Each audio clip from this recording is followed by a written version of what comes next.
the big deal with RC files, they're called resource files. One of the things that I see happen with people using Metasploit is it's the best thing for Metasploit and it's the worst thing for Metasploit, and that's YouTube. What happens is you watch a guy do something in Metasploit on YouTube, and you tend to think that's the way that you should do it while you're at work. And it's quite honestly really not. I do not, under any circumstances, recommend hand jamming in and driving Metasploit by hand. I think you guys see that I'm a real big freak for copy and pasting, and a lot of people think that I do that specifically for teaching, and I found that it really helps me for teaching, but I do it for my pen test as well. It stops me from fat fingering so much syntax. It also ensures that I do the same thing on each pen test, right? Because I can be thorough, right? How do you ensure that every pen test customer gets the same level of quality and thoroughness without some sort of an SOP, right? Standard operating procedure. Well, the next thing now is if you're waiting for a person to click a link, you oftentimes just want stuff to run. So that's what we want to build right now. Let's build a set of RC files. Now, the way that we're going to build this set of RC files is we're going to scroll down to line 1266. Okay, so if you've got a refreshed version of your pastebin, it's going to be line 1266.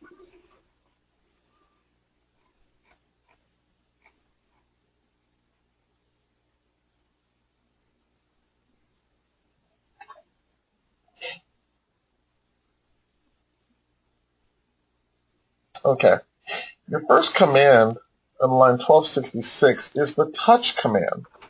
What touch does is touch creates a file or alters the timestamp. So you're going to create a file called autorun walkthrough.rc.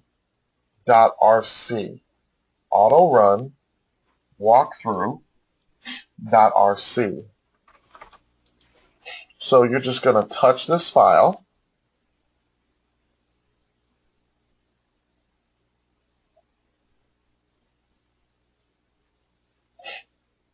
So I touch the file. All that does is create an empty file.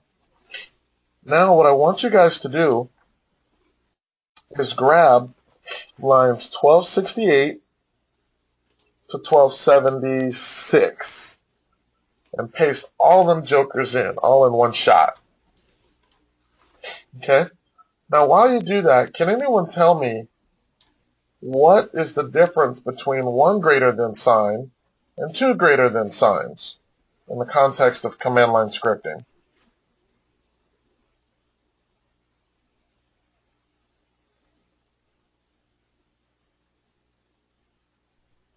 Output to a file. So when you write something to a file, if you write it with one greater than sign, you say, write these contents to the file. If you do it again, it overwrites the file. If you do it with two greater than signs, it appends it to the bottom of the file. So in each case, we're saying run get countermeasure, run when enum, run post gather enum applications, run post gather enum login users, run post gather check VM. And we're putting all of that in one file. So I'm going to grab all of that. I'm going to put all of that in one file. Okay? Now I'm going to clear it. I'm going to up arrow, and I'm going to change this so it just says, you guys see how I deleted everything and just put the word cat in front of it? So I delete everything up to the greater than sign, and I'm just going to cat the file. But any of you guys remember what cat in the file does in Linux? I should read it. Yep. So I'm just going to cat the file, and this is what it should look like. Did this work for you guys? Yep. Yeah. Okay, so this looks like what you would do inside of an interpreter, doesn't it? Mm-hmm. So can you see that you're building a sequence of commands that you want to happen once the exploit takes place? Right. Does that make sense, guys? So like, Mm-hmm. you don't want to type run get countermeasure, run winning noom, right? Once the guy gets exploited, you want all these to happen in rapid succession. Mm-hmm. So you put them all in an RC script.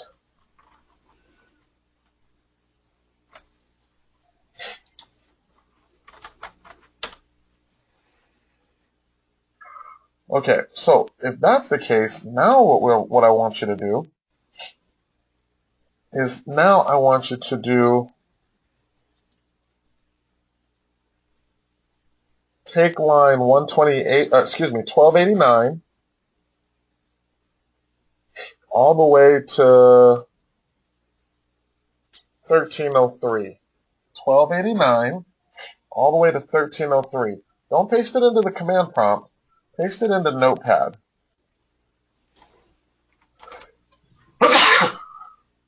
Excuse me.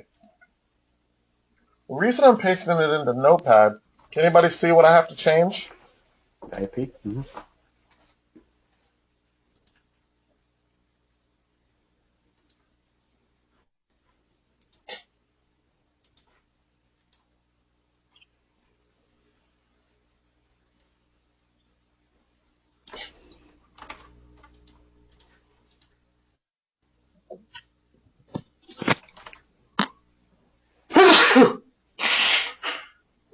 Excuse me. Some allergies kicking in, huh? Oh man, they are, buddy. They really are. Gotta get some more of that spicy chicken. It does help. You know, you'd be surprised at just how much it clears you and decongestion, you know? Alright, guys. So I'm going to grab all this stuff, and I'm going to paste it all into my command prompt. Let's take a look at it.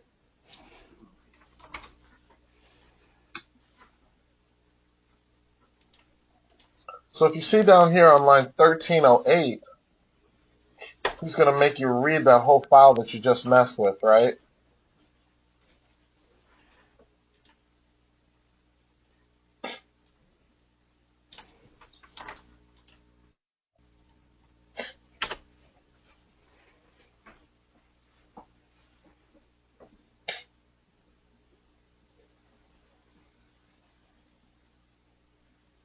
Looks like I got a little mistake in there.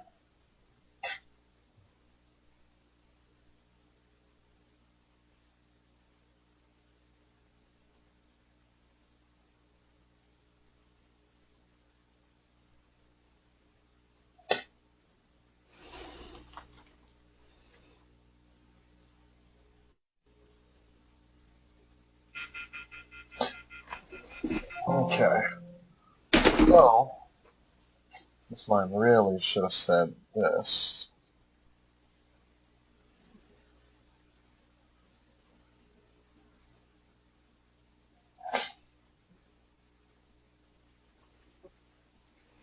All right, so refresh our basement. Yeah, I'm just going to make one tiny little change.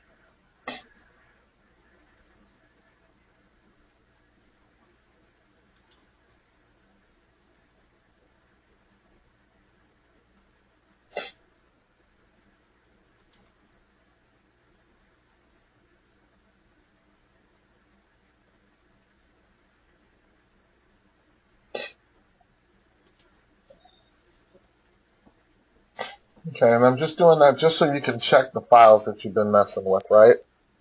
Mm-hmm. Okay, so now if you cat that file that you just created, it should look like this with the correct IP address in it, right? Yeah. So can you guys see how this is the setup? Let's go through it. So it's going to use exploit Windows browser, IEC generic element UAF. All this is very familiar, right, guys? Mm-hmm. Just the same exploit we've been using over and over and over, huh? Now, here's where it gets interesting. Set auto run script multi-console command -rc, and what did we point it to? To that file.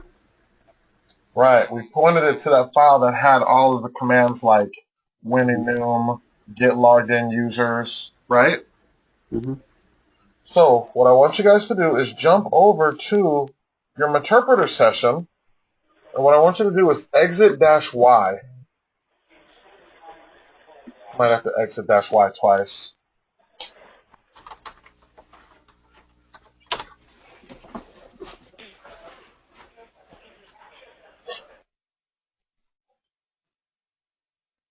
Okay, did that pop you completely out? No. I had to do it twice.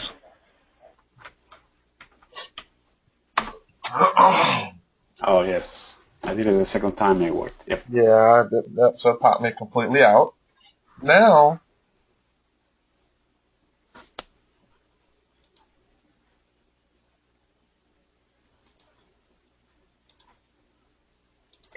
if we get down here and on the new line, it's going to be 1313 after a refresh of the paste bin. Remember, guys, you might have to throw a sudo in front of this. Okay, so where Metasploit was running and we just killed it, look what I'm going to do. I'm going to start MSF console, but I'm specifying what? What do you guys see?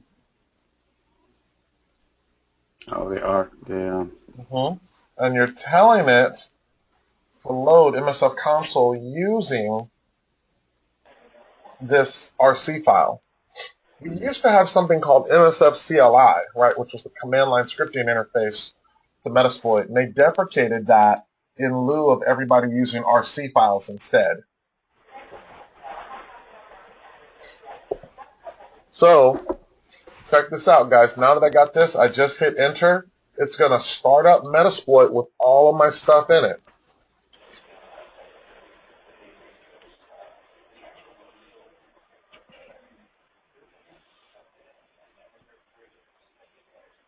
Isn't that cool?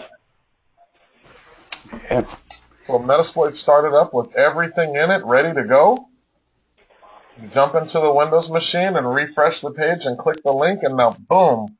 You see how everything's happening? And now he's running all my post modules, huh?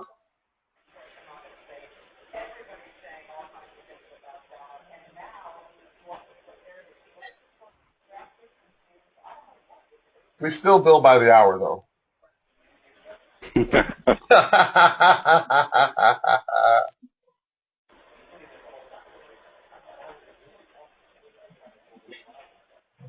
So now, guys, do you kind of see the point that I'm getting at? Like, now that you see the way I work, and now comparison to like watching those YouTube videos, if you had to pen test, like, you know, in a typical week, I might have to do like 2,000 or 3,000 machines. You know, one internal LAN, 5 days, and then on the 5th day, they want, you know, at least high-level reporting before the full report comes out the following week. You know, so I mean, like, I'll run a wide-open Nessus scan on Monday, then I'll run another Nessus scan on Monday at the same time. So I got 2 laptops running Nessus. One that's running a full series of scans. The second one that's just running checks for things that you have exploits with in Metasploit. Right? So that one's going to finish early. The other one's going to take a long time to finish. And then I'm going after as much stuff as I can, and you're trying to automate as much of that exploitation as you can. Then, you know, while all those scans are going, I usually get up and go do wireless, do my physical, come back. I should have some stuff ready for me to break into by then. Break into that stuff. I start trying to take my notes and take my screenshots. I start building out my little report by Tuesday, Wednesday. Get some high-level stuff so I can do like a PowerPoint brief by Friday. then take the weekend and then a couple of days of the next week for full reporting and peer review. And then we kick the report to the customer by the middle of the following week.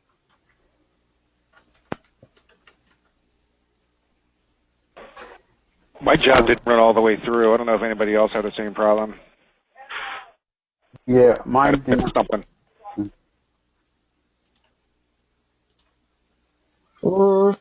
It probably ran, right? Because the script only had a couple of commands. Like the last command was check virtual machine, right?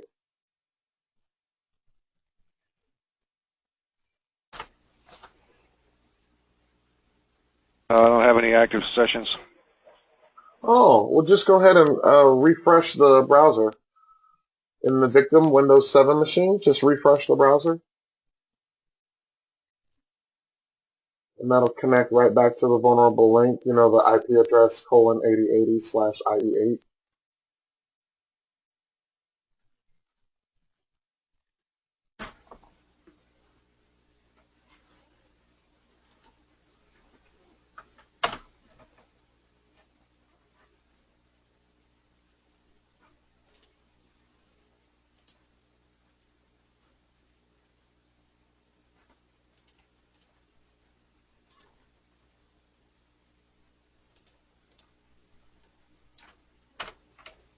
Okay, yeah, now it's running everything. Ah, right. Once the browser session was refreshed. Uh-huh.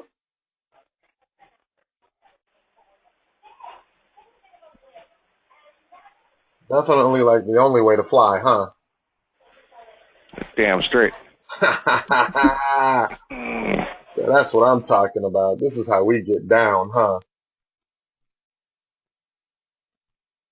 So guys, what'd you think of that interpreter scripting stuff? Like now that you got a couple of little skeleton methods, you think you could build some interpreter scripts? Yeah, that's very cool.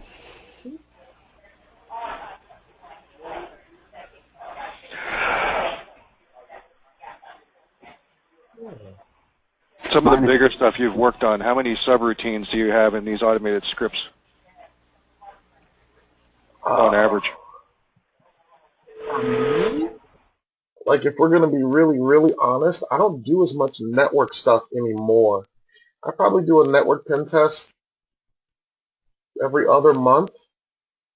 I don't really do as much network stuff anymore. It's a lot of application and mobile and cloud stuff for me these days.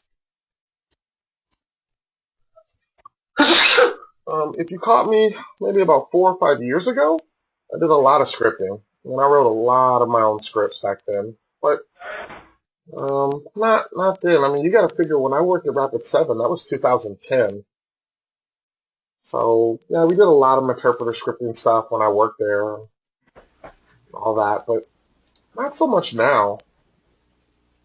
Not so much now. I think the biggest thing is most of the stuff that you want to do is in there. It's just chaining the stuff that you want to do together more so than it is writing your own. At least now. At least now. You know, a few years ago, yeah, I'd say you were writing a lot of your own stuff, but,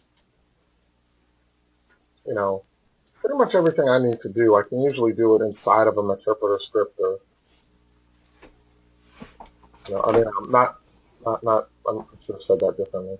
I can find an interpreter script that does what I want to do or close enough to it that I can bastardize it. Like, there was a script that I liked a long time ago called Search and Download.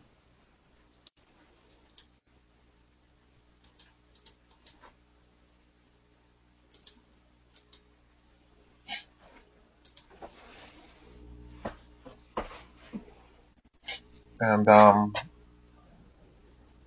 know I spent a lot of time rewriting this for a purpose of my own.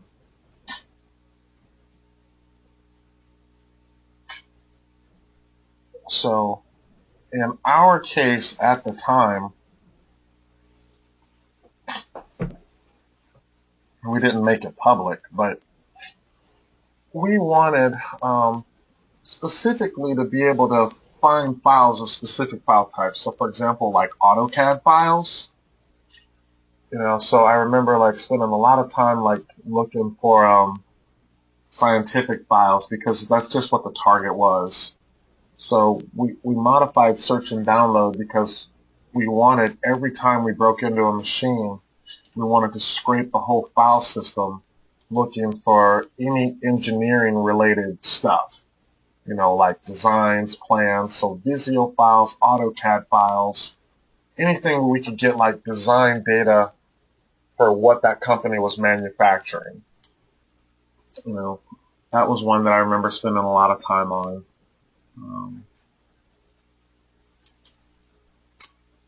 Trying to think of another one I spent a lot of time on, trying to really kind of really optimize.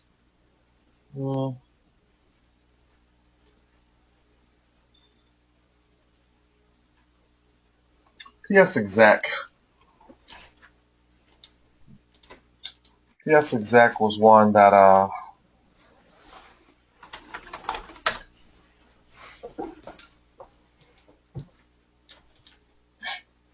let's see who's got it.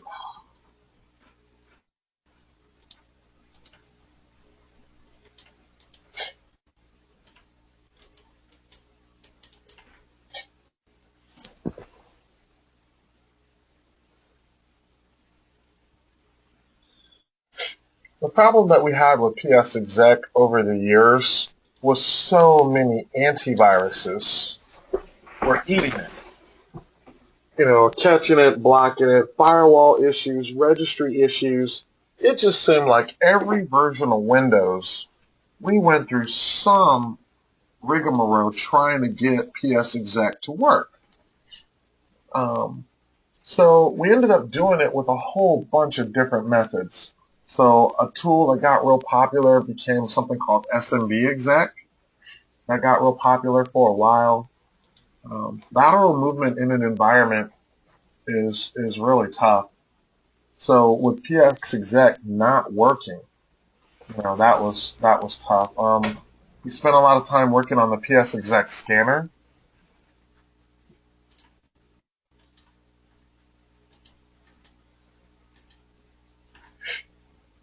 Spent a lot of time working on that one.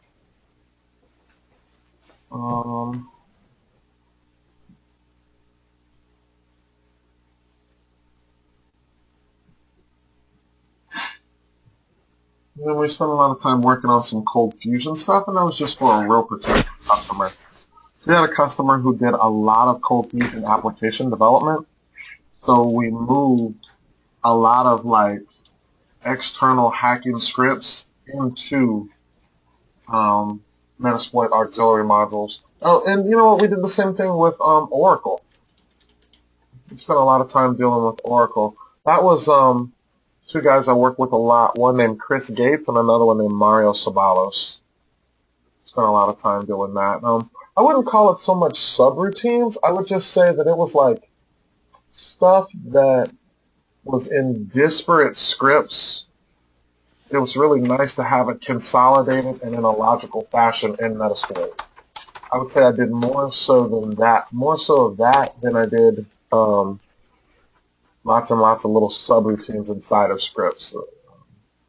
I would say I did that. I could take something that might be interesting to you guys. Let's say we look at a script like get countermeasure.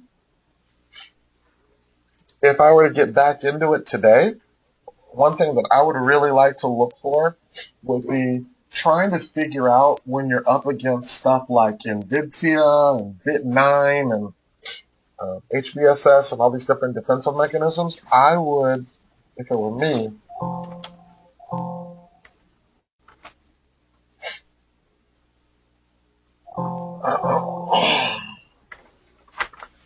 I would look at get countermeasure, and if you look at what they did, they took the list of AVs from kill AV, right? I mean, that's all that is.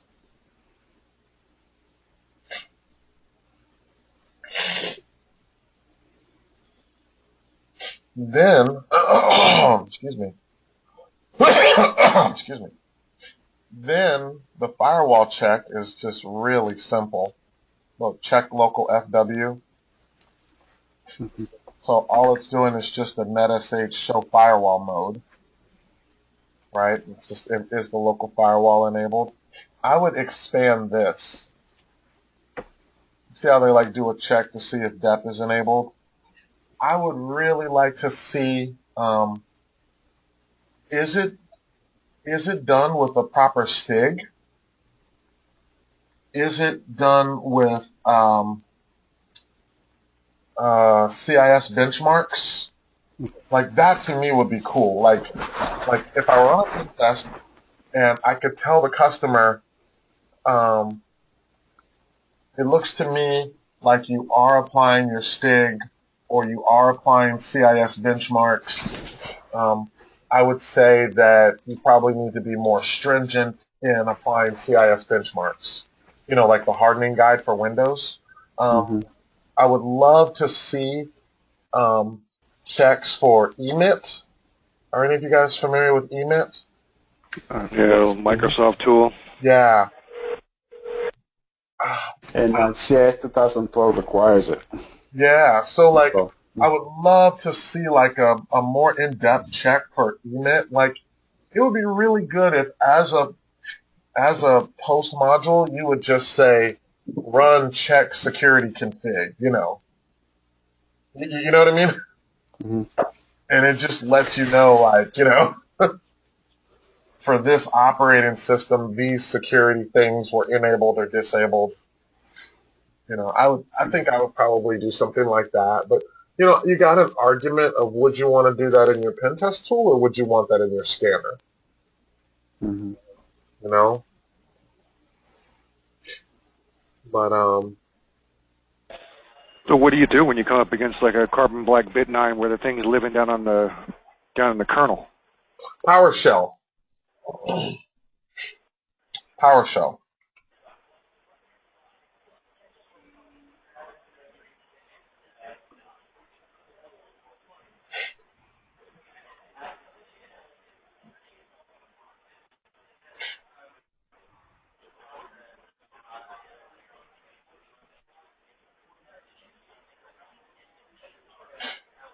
So if you have to deal with a situation like that where you're dealing with something that is really, really, really intrusively monitoring, what you want to do is you want to do as much native stuff as possible. So you want to use something like PowerShell because you got to look at Server 2012 and above, nearly everything on the box is PowerShell. So there's not a lot of verbose inspection of things that are written in PowerShell because, you know, SharePoint is all PowerShell now. Exchange is all PowerShell now. Like, you know, everything is basically PowerShell. So you're not going to have a lot of verbose inspection of PowerShell stuff, nor are you going to have verbose inspection of PowerShell command execution. So this becomes one of the ways that you get around things like bit9 and all that kind of stuff.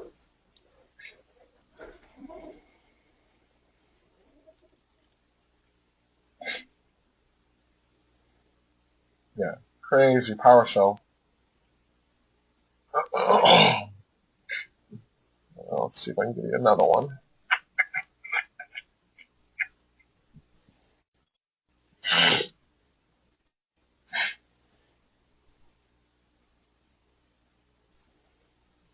Here goes another link you might find interesting.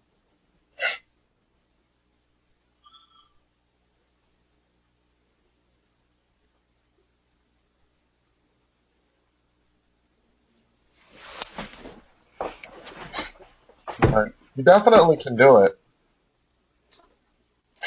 You definitely can do it. Tomorrow, what we'll probably mess with is, have you guys heard of something called Veil?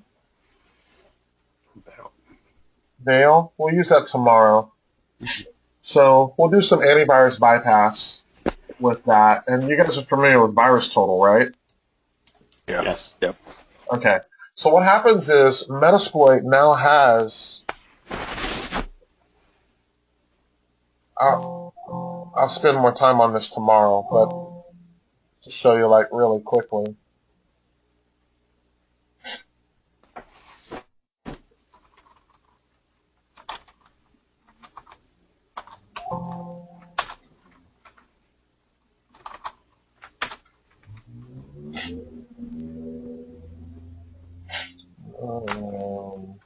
are you?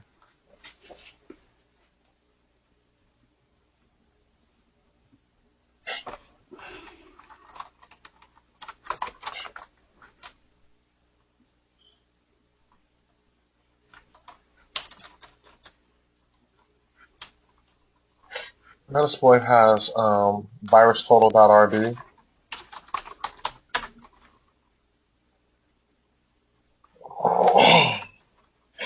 Where is it? Tools, exploit, virustotal.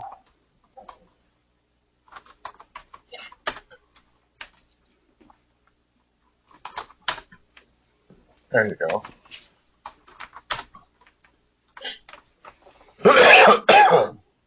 So you now have virustotal.rb, and you can put in your own virustotal API key. And as you build payloads, you can check them against everything in VirusTotal. And what's cool is you don't need to even upload the payload. You can upload a hash of the payload because, like once you submit something to VirusTotal, VirusTotal gives it to all of those different vendors. So you only got a few days of, your malware being good. But if you submit the hash, it's just a lookup of is this hash in the database or not. That's pretty much, just a yes or no. But, yeah, we'll definitely get all on that tomorrow if you guys want to. You guys have an interest in that kind of stuff? Yeah. Oh, okay. Yeah, that's too easy, man. You guys got to let me know, man. We'll dig into that if you like. It doesn't bother me. So I say, guys, let's stick the fork in it. Let's get her done. Okay, mañana? Mañana, yep. All right, guys. Guys, good job today. And, yeah, I'll tear into some Veil and some antivirus stuff. And if you guys are into that, I'll show you guys some tricks inside of the virtual machine. If you go into the folder, it's got other tricks. Some stuff we have time to cover, some stuff we might not, but I'll point you into how this stuff in here works, because this is the other way that I get around.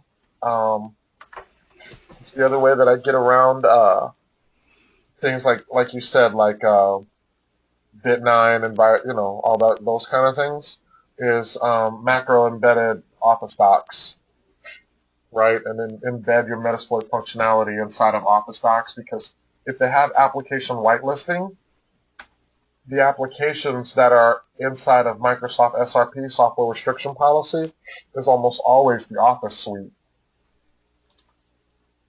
So as long as I can execute macros, I can usually get my Metasploit payloads to run because I just embed them in Office docs. Right? And since there's no buffer overflow, it's a pure code execution bug. There's no shellcode injection into the kernel. That's another reason that you get by so much of it. Nice. Okay? But yeah, we'll walk through as much of this stuff as you want, man. I can take this stuff to your blue in the face if you like. All right, fellers? Sounds good. Good stuff, Joe. No problem, buddy. Let's do it. Mañana. Mañana. Thanks, Joe. No problem, bud. Okay.